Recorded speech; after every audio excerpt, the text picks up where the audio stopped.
Hi friends, இன்றைக்கி நம்ம சாஃப்டான ஆப்பமும் ஸ்வீட்டான தேங்காய் பழம் தாங்க பார்க்க போகிறோம். இதுக்கு நான் 2 கிளாஸ் பச்சரிசி எடுத்திருக்கேன்.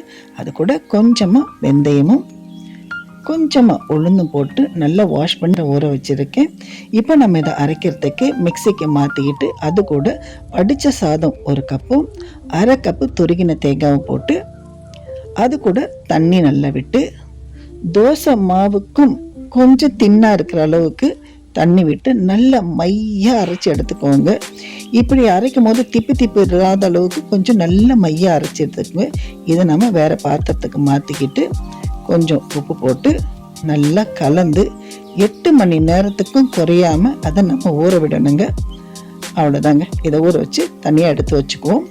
அடுத்து நான் இப்போ தேங்காய் பால் ரெடி பண்ணுறதுக்கு 1/2 முடி தேங்காய் எடுத்திருக்கேன்.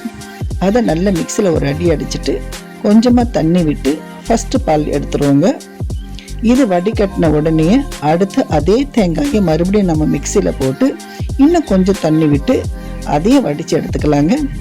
தேங்காய் பாலுக்கு ரொம்ப தண்ணியாக ஆகாமல் ஓரளவுக்கு திக்காக எடுத்துக்கும். வாசனைக்கு நம்ம ஏலக்காவை தட்டி போட்டுக்கிட்டு ஸ்வீட்டுக்கு வெள்ளை சக்கரை இல்லை நாட்டு சக்கரை எது விருப்பமோ அதை நம்ம கலந்து எடுத்துக்குவோம்.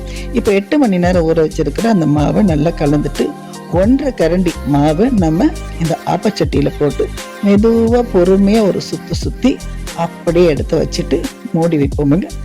இதில் நல்ல புளிப்பு வாசனை வருங்க. வெந்து நல்ல புளிப்பு வாசனை வரும். அப்போ ஓப்பன் பண்ணி பார்த்தீங்கன்னா இதில் அருமையான சாஃப்டான ஆப்பம் ரெடி. இந்த ஆப்பத்துக்கு தேங்காய் பால் மட்டும் இல்லைங்க, இதுக்கு பாயா சூப்பராக இருக்கும்.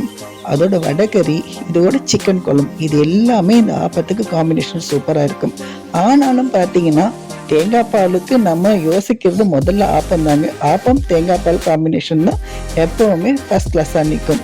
எல்லாருக்கும் பிடிச்சதும் இந்த காம்பினேஷன் தான். ஓகேங்களா? இந்த வீடியோ உங்களுக்கு பிடிச்சிருந்தா லைக் பண்ணுங்க, ஷேர் பண்ணுங்க, கமெண்ட் பண்ணுங்க, மறக்காம சப்ஸ்கிரைப் பண்ணுங்க. ஓகே, பாய். நெக்ஸ்ட் வீடியோவில் பார்க்கலாம்.